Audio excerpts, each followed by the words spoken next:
قطع نظر اس بات کہ آپ خود 3 بار کے وزیر اعظم یا 3 بار کے وزیر اعلیٰ ہوں یا نہ ہوں، لیکن ظاہر ہے اگر آپ کی رگوں میں 3 بار کے وزیر اعظم اور 3 4 بار کے وزیر اعلیٰ کا خون ہو تو بھی آپ ایک ماہر اور منجھے ہوئے ایڈمنسٹریٹر بن ہی جاتے ہیں اور عوام کو سہولیات دینے کے نئے سے نئے راستے تلاش کر ہی لیتے ہیں، اور عوام یقیناً آپ سے حاصل ہونے والی ان سہولیات کے نتیجے میں بہت جلد ہی اپنی زندگیوں میں بہت بڑی ریلیف محسوس کرے گی اور راوی چین ہی چین نکنا شروع کر دے گا، اور پنجاب میں تو بالخصوص لہریں بہریں ہونے والی ہیں۔ مریم نواز کی حکومت نے ایک اور عظیم کارنامہ، بلکہ کئی عظیم کارنامے بیک وقت انجام دے دیے ہیں۔ بزرگ شہریوں، خصوصی افراد اور طلبہ کے لیے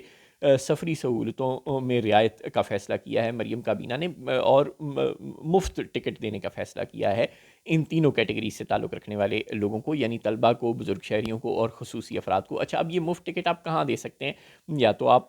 سرکاری پاکستان ریلوے کی ٹکٹیں مفت دے سکتے ہیں، یا پی آئی اے کی ٹکٹیں مفت بانٹ سکتے ہیں، اور یا پھر آپ میٹرو، اورنج ٹرین اور جو دیگر اربن ٹرانسپورٹ کمپنیاں ہیں لاہور اور لاہور سے باہر پنجاب میں آپریٹ کر رہی ہیں، ان کے ٹکٹوں پر آپ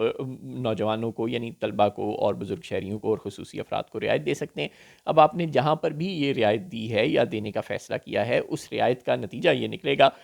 کہ سبسڈی آپ مزید ان کمپنیوں کو دیں گے، جس کے نتیجے میں ان کے سرکولر ڈیٹ میں بھی مزید اضافہ ہونا شروع ہو جائے گا۔ یعنی پہلے ہی یہ کمپنیاں ہر مہینے سرکار سے بیل آؤٹ لے کر چلتی ہیں، پہلے ہی یہ کمپنیاں ہر مہینے کروڑوں روپے سرکار سے بیل آؤٹ کے لیتی ہیں، یہ اپنا خرچہ خود نہیں اٹھاتی، یہ کوئی ٹیکس پیئر کمپنیاں دور کی بات، یہ اپنا خرچہ بھی خود نہیں اٹھا رہی، یہ میٹروز، یہ اورنج ٹرین، یہ اربن ٹرانسپورٹ کمپنیاں جتنی بھی ہیں، اور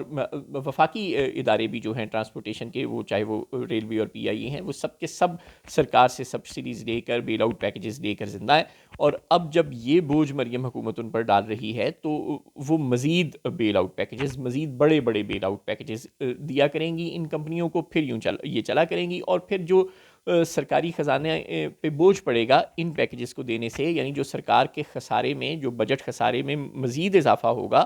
اس خسارے کو پورا کرنے کے لیے مریم حکومت آپ پر کوئی ٹیکس لگا دے گی، کوئی آلو پیاز پر ٹیکس لگا دے گی، کوئی کوڑا ٹیکس لگا دے گی، کوئی پانی کے بلوں میں ٹیکس لگا دے گی، کوئی پیٹرول اور بجلی پر ٹیکس لگا دے گی۔ یعنی ایک طرف سے آپ کو چپیڑے ماریں گے اور دوسری طرف سے پھر آپ کی جیب سے کچھ پیسے نکال کے آپ کی چپیڑوں پر ہونے والی درد پر مرہم رکھ دیں گے۔ سبحان اللہ! اسے کہتے ہیں ایڈمنسٹریشن، اسے کہتے ہیں حکومت، اسے کہتے ہیں عوام کو پاگل بنانے کی ماہر حکومت۔